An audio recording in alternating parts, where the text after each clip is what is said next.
أما بعد فأعوذ بالله من الشيطان الرجيم بسم الله الرحمن الرحيم قل ربي زدني علما صدق الله مولانا العظيم۔ بہت ہی مختصر وقت میں چند باتیں آپ حضرات کے سامنے عرض کرنی ہے، چونکہ طلباء کی جماعت ہے اور ہم سب ہی طالب علم ہیں۔ اللہ نے جو یہ موقع عنایت فرمایا ہے یہ اللہ کا بڑا خصوصی کرم اور فضل ہے، ورنہ دیگر اور بھی ہمارے اپنے گھر میں خاندان میں بچے تھے جو یہاں تک نہ پہنچ سکے۔ ہم یہاں آئے، پھر پڑھنے کے مواقع میسر ہوئے، بعض حافظ بن رہے ہیں، بعض تو اللہ کی بڑی نعمت ہے۔ اب نعمت کا استحضار کرنا یہی کمال ہے۔ ہم یہ سوچیں کہ اللہ کا بڑا خاص فضل ہم پر ہو رہا کہ ہم مدرسے میں ہیں، اساتذہ کے پاس ہیں، پڑھانے والے لوگ موجود ہیں، ماحول ملا ہوا ہے، تمام انتظامات میسر ہیں۔ یہ اللہ کا بہت ہی بڑا فضل اور انعام ہے۔ آپ دیکھیں جو ماضی کے ہمارے اکابر گزرے اور مدارس کا جو نظام تھا اب میں اور تب میں بہت فرق تھا۔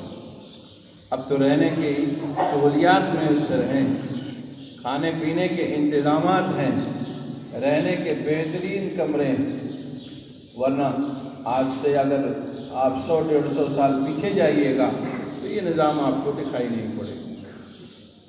لوگ اپنے انتظام سے رہتے تھے، کبھی استاد محترم کو موقع ملتا تو پڑھا دیتے تھے، بقیہ دن بھر وہیں ان کے در پہ پڑے رہتے تھے۔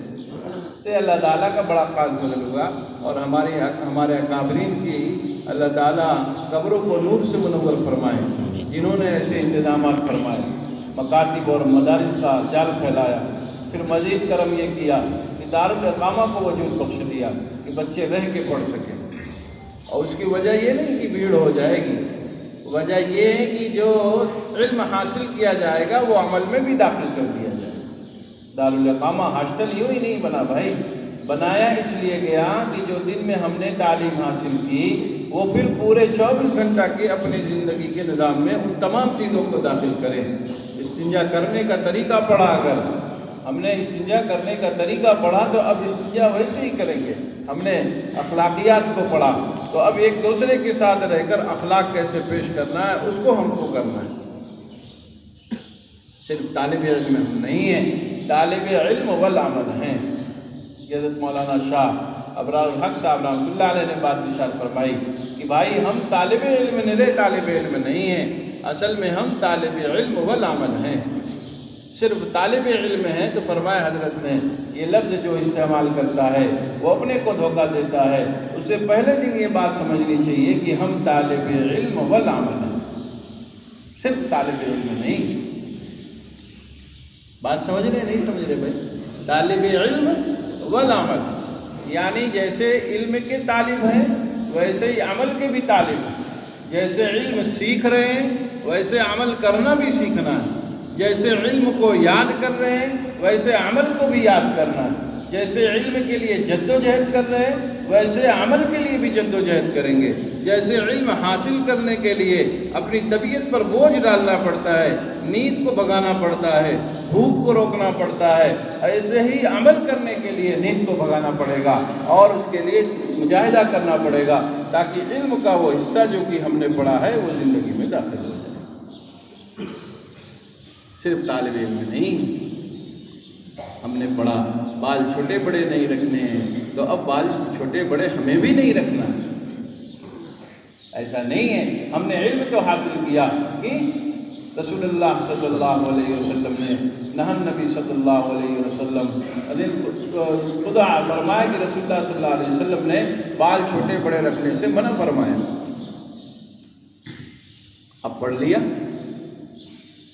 لیا تو بھائی بس اس پہ عمل ہونا چاہیے۔ ٹوپی اس لیے نہیں ہے کہ اندر بال بڑا رکھ کر چھپایا جائے، نہیں، یہ فاسقین کا عمل ہے۔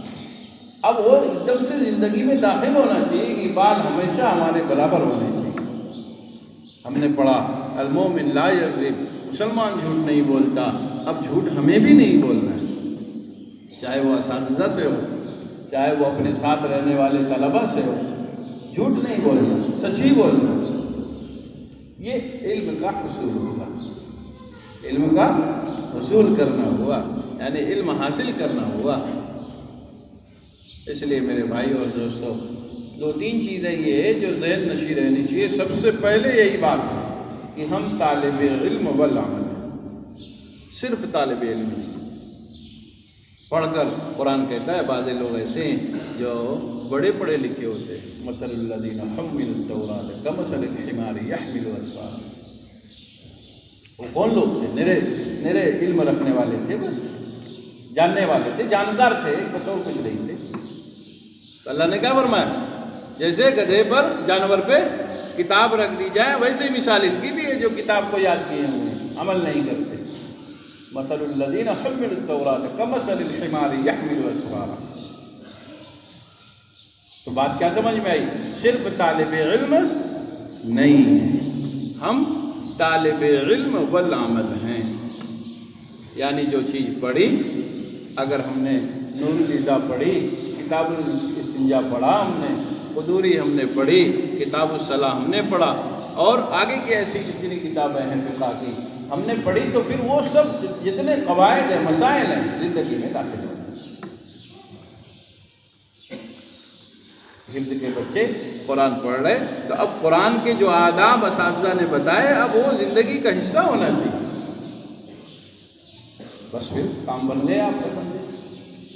جب علم آپ کی زندگی میں داخل ہوگا، آپ کے تمام اعضاء جوارح یعنی ہاتھ، پیر، دل، دماغ سب پر اس کا جریان ہوگا، جاری ہوگا۔ آپ چلتے پھرتے کتاب ہوں گے، جو چاہے گا آپ سے استفادہ کر لے گا، جو چاہے گا آپ سے فائدہ حاصل کر لے گا، جو بھی دیکھے گا اسے کچھ حصہ مل جائے گا۔ ہمارے اکابرین نے یہی کیا اور کچھ نہیں بھائی، جو چیزیں سیکھی اپنے بڑوں سے اس کو اپنے جسم پر رکھ لیا، اپنے ہاتھ میں داخل کیا، پیر پہ داخل کیا، آنکھوں پر داخل کیا، دل دماغ میں بیٹھا ہے۔ اب چلتے پھرتے وہ لوگوں کے لیے کیا ہو گئے؟ ایک رہنما ہو گئے، دیکھتے ہی لوگوں کو فائدہ پہنچنا شروع ہو گیا۔ ہم نے پڑھا کہ بال صحیح رکھنا ہے، لیکن بال غلط رکھ لیے، ہم ہی نے پڑھا۔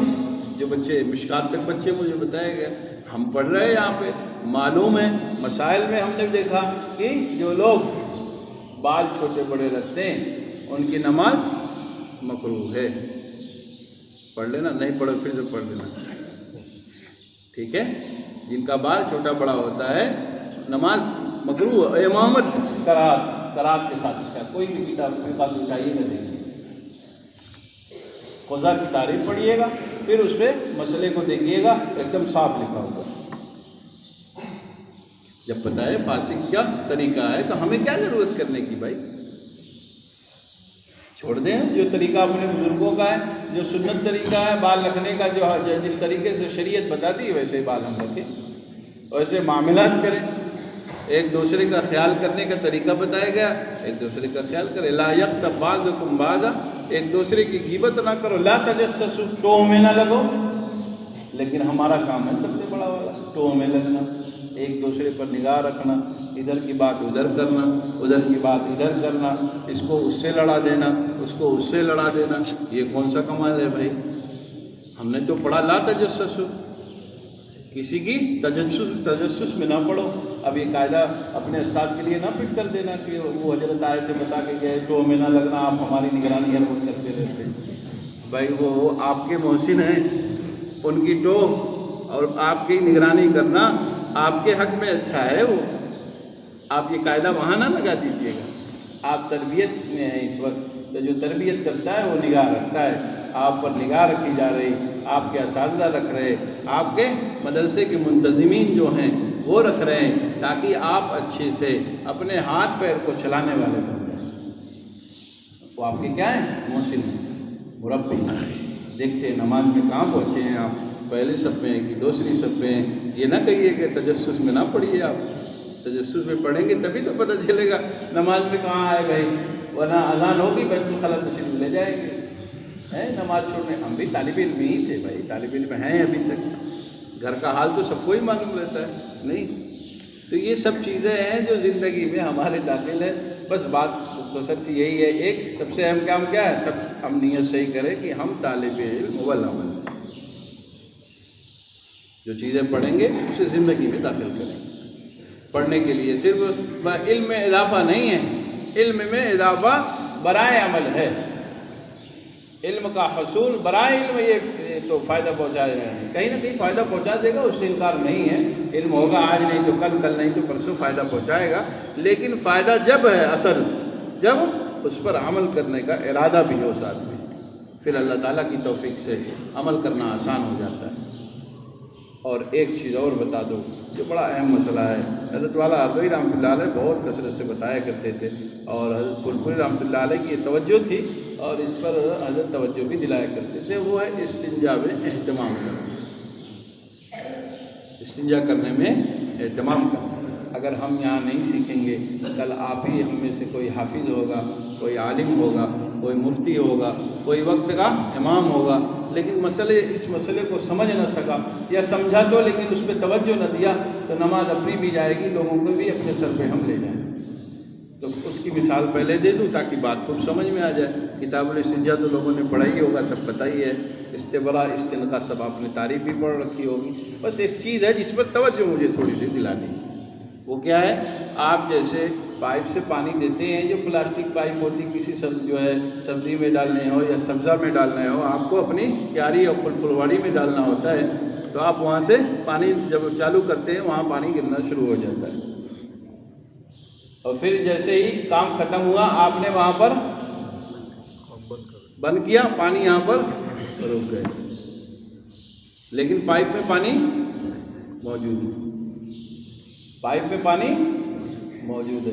اب جب آپ پائپ اٹھائیے گا تو جو پائپ میں پانی ہے وہ گرے گا. بلائی رکا ہوا ہے، وہاں سے بند ہوا پائپ، وہاں پانی گر نہیں رہا، بند ہو گیا ایک دم. ایسے ہی ہم پیشاب کرنے بیٹھے، پیشاب کر لیا ہم نے، ہمارے دماغ کو اندر سے یہ پیغام آیا کہ پیشاب ہو گیا، لوٹی معدن سے پیشاب اپنے نکل گیا، معدن سے پیشاب تھیلی جو ہے وہاں سے نکل کر کے وہ خالی ہوا، وہیں سے میسج دماغ سے آیا کہ پیشاب کر چکے ہیں. اب فوراً ہم نے دھلا آگے بڑھ گئے. تو جیسے پائپ میں پیشاب رکا ہوا تھا، ویسے یہاں نسوں میں پیشاب رکا ہوا ہے. پائپ وہاں پر ہم نے اٹھائی، پانی گر گیا، تو جیسے ہم بھی وہاں سے اٹھ کے چلے، جو پانی جو پیشاب نسوں میں تھا وہ پھر ٹپک کر آپ کے پائجامے میں، آپ کے لنگی میں لگ گیا. آپ کیا ہو گئے؟